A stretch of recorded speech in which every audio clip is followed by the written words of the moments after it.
Number system का part 16 है RS Agarwal से। इसका टीच मिनट पर भी हम लाइव कर रहे हैं, जिससे विद्यार्थी सीधे हमारे संपर्क में आ सकता है और कोई भी डाउट हो, क्वेश्चन आंसर हो, पूछ सकता है। डिस्क्रिप्शन में टीच मिनट का दिया हुआ है लिंक, जिसको पसंद है वो जा करके उस पर देखे। तो पार्ट 16 प्रश्नावली 1A का प्रॉब्लम नंबर 44, ये सब उसी टाइप का हिसाब है जो पीछे में हम लोग बनाते आए हैं। इतना बराबर क्या होगा, 680 को हम लोग A मान ले और 320 को B मान ले, तो A गुने A स्क्वायर होगा प्लस B गुने B स्क्वायर माइनस 680 को A माने हैं, 320 को B, तो माइनस AB बटा A गुने A यानी A क्यूब प्लस B गुने B यानी B क्यूब। तो ऊपर नीचे काटता है। जैसे मान लो ऊपर में दिया हुआ है 56, नीचे में है 14, तो हम लोग काटते हैं ना 14 का 14, 14 चौका 56, या इसको 56 को ऐसे भी लिख सकते हैं बराबर 14 गुने 4 बटा 14, ये कट गया। तो इसी तरह इसका फार्मूला क्या होता है, A cube plus B cube का फार्मूला, ये तो ऊपर वाला हम अंश लिख रहे हैं, अंश बटा इसका फार्मूला क्या होता है, तो A square plus B square minus AB into ये होता है फार्मूला होता है ना, इतना को इतना से गुना करेंगे तो इतना होगा, यानी A cube plus B cube. एक होता है A cube minus B cube, तो यहाँ प्लस है तो यहाँ A प्लस B होगा रिजल्ट में, ये खाली याद रखना है, ठीक है। और यहाँ पर प्लस है तो ये पूरे में माइनस देना है, लेकिन A प्लस B लास्ट में होगा। यहाँ माइनस रहे तो यहाँ प्लस कर दो, यहाँ माइनस रहे तो A माइनस B लास्ट में होगा, इतनी ही सारी बात है।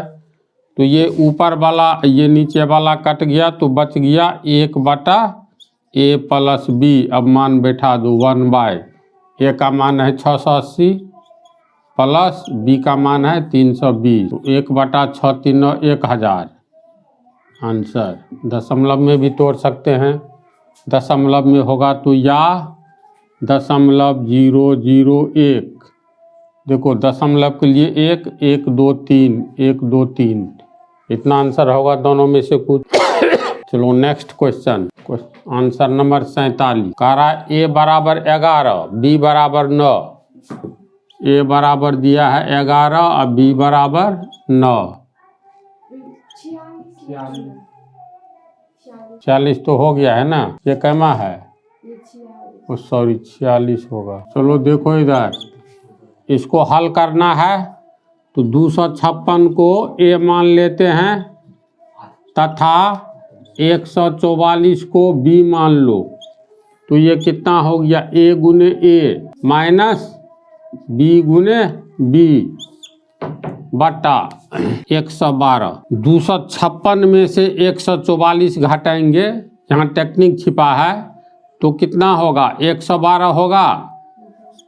256 में से 112 घटाओ, सॉरी 144, 112 हो जाएगा, तो 112 के लिए ये लिखे, तो 256 को ये हो गया A स्क्वायर, दूसरा मार्कर लो, ये हो गया A square minus B square. 256 को हम लोग A माने हैं, तो A माइनस 144 को B, तो ये हो गया A plus B into A minus B, नीचे में है A माइनस B, तो A माइनस B कट गया, बच गया A प्लस B। A माने हैं 256 को, B माने हैं 144 को, 2 1 3 1 400 आंसर। समझ रहा है ना, फार्मूला आधारित है। A बराबर दिया है 11 47 में, B बराबर 9, तो A square plus B square plus A B बटा A cube minus B cube, A cube minus B cube बराबर व्हाट। तो ए क्यूब और बी क्यूब को हम लोग लिख सकते हैं, मतलब ये A cube minus B cube formula के अनुसार A square plus B square plus A B. बोलो A cube minus B cube बराबर कितना होता है? तो A square plus B square plus A B into यहाँ माइनस है तो ए माइनस बी, इतना होता है फार्मूला से। तो ये ऊपर वाला और ये नीचे वाला कट गया, ऊपर में एक बचा, यानी एक बटा ए माइनस बी, एक बटा ए किसको माने हैं 11 को, बी माने हैं 9 को, तो ये हो गया 1/2 बराबर 0.5 आंसर। सब फार्मूला आधारित है ना। 48, चलो देखो 48 जो है इसमें हल्का सा ब्रेन चाहिए, प्रश्न को ठीक से समझो। यदि ए तथा बी ऐसे धन पूर्णांक हैं कि ए स्क्वायर माइनस बी स्क्वायर बराबर 19, यानी क्या दिया हुआ है? दिया है कि ए स्क्वायर माइनस बी स्क्वायर बराबर 19, ए स्क्वायर माइनस बी स्क्वायर बराबर 19, जबकि शर्त ऊपरे में है यदि ए तथा बी ऐसे धन पूर्णांक हैं, यानी ए भी है धन पूर्णांक, बी भी है धन पूर्णांक।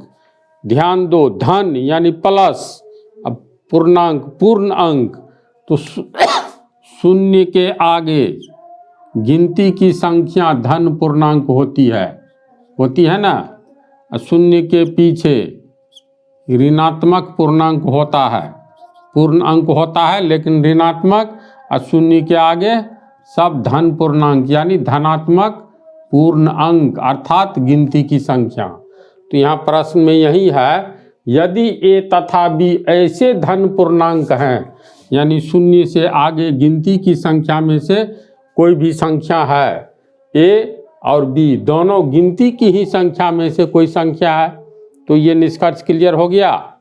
तो दिया हुआ है कि ए स्क्वायर माइनस बी स्क्वायर बराबर 19, जबकि ए तथा बी धन पूर्णांक हैं, ये शर्त ऊपरे में है।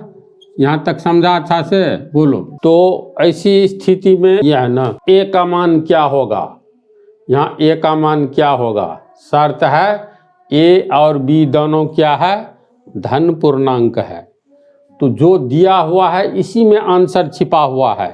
ये फार्मूला पर है तो हम लोग फार्मूला पर तोड़े इसको, चूँकि ए स्क्वायर माइनस बी स्क्वायर बराबर 19, तो A square minus B square बराबर ए प्लस बी इंटू ए माइनस बी बराबर 19, है ना ऐसी बात।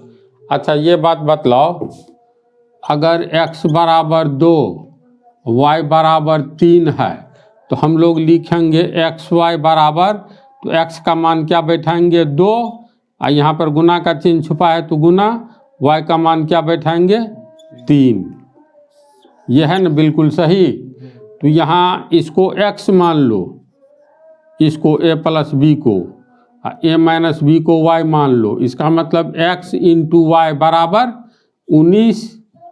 तो x का मान 19 है तो y का मान क्या है? तो पूछो नहीं है तो गुना 1 तो है जी। बात को समझो, x का मान अगर 19 है तो y का मान तो 19 में के बदला तो 19 रहना चाहिए, तो नहीं कम से कम 1 से तो गुना किया हुआ है। इसका अर्थ हो गया y का मान 1 छिपा हुआ है। समझी तू रहस्य को? तो हम लोग इसको ऐसे लिख सकते हैं, इतना तो दिया ही हुआ है, अगर 1 से गुना कर दे तो इसका अर्थ हो गया यहाँ a प्लस बी बराबर 19 तथा a माइनस बी बराबर 1 होगा। इसको समीकरण 1 मान लो, इसको समीकरण 2 मान लो।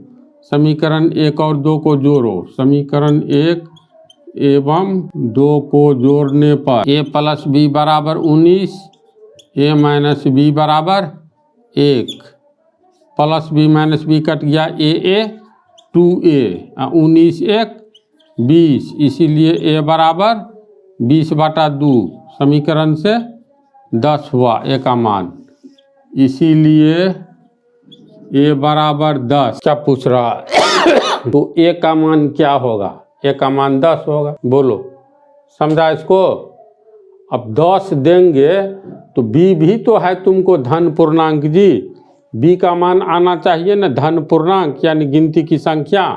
तो सेटिंग करो, तो यहाँ आंसर निकल गया, लेकिन सेटिंग करो। a² माइनस b² बराबर 19 और a का मान 10 निकला है, तो 10 का होल स्क्वायर माइनस b² बराबर 19, 10 का होल स्क्वायर 10 गुने 10 100, माइनस b² को आगे ले जाएंगे, प्लस 19 को पीछे लाएंगे, तो माइनस 19 बराबर b²। ये हो गया 21, 100 में से 19 घटाओ 81 बराबर b², यानी b² बराबर 81, b² बराबर 81, इसीलिए b बराबर √81 बराबर प्लस माइनस 9, लेकिन धन पूर्णांक है तो प्लस 9, b का मान 9 आया। अब a का मान यहाँ 10 दो तो 10 दाहिन 100, इसका 9 दो तो 9 गुने 9 81, 100 में से 81 घटाओ 19 होगा, यानी ये जांच हो गया। सही आंसर क्या होना चाहिए? तो इसको एक तरह से इम्पोर्टेंट हिसाब ही मान करके चलो। 48, अब है 49, इसका मान निकालना है। इसको कैसे बनाएंगे? तो इसको समझने से पहले इधर ध्यान दो। तो अगर हम लोग लिखते हैं 5.1/2, तो इसको हल करके कितना आएगा? इसको हल करके आएगा 5 दूनी 10, 1 11, 11/2, ये आंसर आएगा ना। अब एक काम करते हैं, इसको हम लोग ऐसे तोड़ते हैं। 5 कहा जाता है 5 पूर्णांक, यानी ये 5 पूर्ण अंक है, तो 5 पूर्णांक 1/2, यानी 5 तो पूरा अंक है, ये 1/2 इस 5 में जोड़ा हुआ है, यानी इसको हम लोग ऐसे लिख सकते हैं, पूर्णांक वाली स्थिति या बटा वाली स्थिति एक साथ हो, बीच में गुना का चिन्ह नहीं छिपा रहता है, ये एक पूरी मतलब ये संख्या है समझो। तो 5 दूनी 10, 1 11/2 रिजल्ट आया, तो 5 में यहाँ 1/2 जोड़ा हुआ है। कैसे? तो 5 जोड़ 1/2। अब इसको हल करेंगे तो ये लघुत्तम हो गया 2, 2 5 10, जोड़ 2 में 2 से भाग देंगे, 1 को 1 से गुना करेंगे 1, 10 1 11/2, यानी 5 दूनी 10, 1 11/2। अगर बीच में इसको ये जोड़ चिन्ह दिए तो हल करके 11/2 ही आया। इसका मतलब बीच में जोड़ चिन्ह, यहाँ पर पूर्णांक और बटा वाला स्थिति एक के साथ रहे, तो बीच में जोड़ चिन्ह छिपा हुआ है। एक जस्ट उदाहरण और ले लो जैसे 5 पूर्णांक, चलो दूसरा लेते हैं, 4 पूर्णांक 2/3। इसको हम लोग हल करेंगे तो इससे पहले देखो ये क्या होगा। तो 4 पूर्णांक 2/3 है, तो 4 पूर्ण अंक है, तब है 2/3, तो 4 जोड़ 2/3, इसको हल करेंगे तो 3 हुआ लघुत्तम, यहाँ 1 छिपा है, तो 3 चौका 12 जोड़ 2, यानी 12 2 14/3 आया। वैसे गुना करो, 4 तिया 12 2 14, 14/3 डायरेक्ट लिखेंगे। तो इस तरह की स्थिति में हम लोग इसको ऐसे अलग कर सकते हैं, समझे? तो इसी पर ये प्रॉब्लम छिपा हुआ है। अब देखो इसको लिख सकते हैं 1 + 1/2 जोड़ 11 + 1/2 लिख सकते हैं, प्लस 111 जोड़ 1/2 प्लस 11 जोड़ 1/2 का मतलब आधा, आधा आधा 1, आधा आधा 1, तो ये 1 और ये 1 2 हो गया, और 2 इसको 1 में जोड़ दो तो 2 1 3 कर दे डायरेक्ट, इसमें ये आ गया, ये। अब जहाँ तक जोड़, इसमें देखो, अब लिख दो एक बार 11 जोड़ 111 जोड़ 11 से 11 जोड़ो 1 1 2 1 3 3 6 1 1 2 1 3 जी सही, 1 1 2 3 ठो हो गया, 1 1236 आंसर। ऐसे थोड़ा आसान होता है, नहीं तो तू फिर 1 दूनी 2 1 3 बटा 2 लिखो, 11 दूनी 22 1 23 बटा 2 लिखो, ये 222 जोड़ 1 इस तरह से करके। तो ये सब फास्ट बनाने पर बहुत कम टाइम लगता है। पहले राउंड में तो थोड़ा ढंग से समझाना पड़ता है, कंसेप्ट अच्छा हो। तो ये 49वां हो गया लास्ट 49, ये अब ये 50 होगा ना। दिया हुआ है यदि 4 का पावर a बराबर 5, 5 का पावर b बराबर 6, 6 का पावर c बराबर 7, 7 का पावर d बराबर 8 तो a into B into C into D किसके बराबर होगा? तो देखो ये यहाँ 7 का पावर d बराबर 8 है ना, इसको हम लोग, चलो ठीक है, यहाँ 7 का पावर d बराबर 8 ये दिया हुआ है। फिर इससे ऊपर वाली स्थिति में 7 बराबर कितना है? 6 का पावर c, तो इसको हम लोग लिख सकते हैं, और 7 का पावर d बराबर 8, और अब 7 का मान रखो, समीकरण का रूप दे देते हैं, समीकरण 1, समीकरण 2, समीकरण 3, ये हो गया समीकरण 4। तो यहाँ समीकरण 4 से बात उठाए हैं, समीकरण 4 से। तो समीकरण 4 से 7 का पावर d बराबर 8, तो 7 का पावर d कोष्ठ में रख दिए बराबर 8, और 7 का मान समीकरण 3 से 7 बराबर 6 का पावर c है, तो 7 का मान रखेंगे 6 का पावर c, ये 7 का मान हुआ, फिर कोष्ठ पावर d बराबर 8, इसीलिए पावर पावर तो गुना हो जाता है, 6 का पावर cd, इसको हम लोग लिख सकते हैं 6 का पावर cd बराबर 8।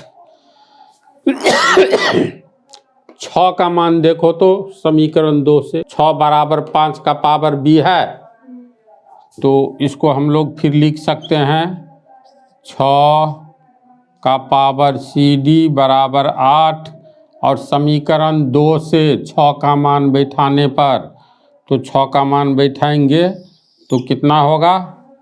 6 के जगह लिखेंगे 5 का पावर b, 5 का पावर b 6 के जगह, फिर कोष्ठ, तो कोष्ठ cd पावर में है, तो cd बराबर कितना?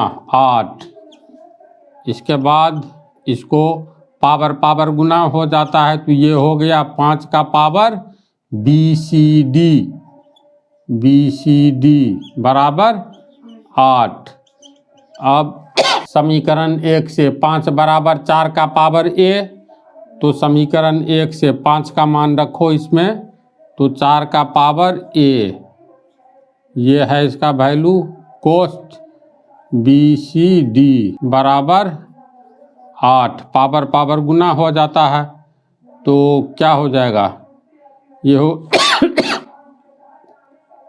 4 का पावर abcd, abcd बराबर 8, तो 8 को गुना के रूप में तोड़ो, 2 दूनी 4 दूनी 8 होगा। अब ये देखो ये भी है, इसको 2 के रूप में तोड़ो, तो 4 के लिए हम लोग लिख सकते हैं 2 गुने 2, ये 4 हुआ, 4 को कोष्ठ में घेरना है ना। फिर abcd, abcd ये पावर में है बराबर 1 2 3, तो 2 का पावर 3 होगा, और 2 का पावर 2 बार है, तो 2 का पावर 2, कोष्ठ abcd, abcd बराबर 2 का पावर 3 और पावर पावर गुना हो जाएगा तो 2 का पावर 2 गुने A गुने B गुने C गुने D यानी 2ABCD बराबर 2 का पावर 3 और आधार समान होते हैं तो पावर पावर बराबर हो जाता है ना, इसीलिए 2ABCD बराबर 3, इसीलिए ABCD बराबर 3/2 आंसर 1.5 यानी 1.5। समझिए इस हिसाब को। तो इसमें तो घातांक का प्रयोग है और कैसे चलना है नीचे से ऊपर की ओर, तो 50 तक हो गया है, रहने दो।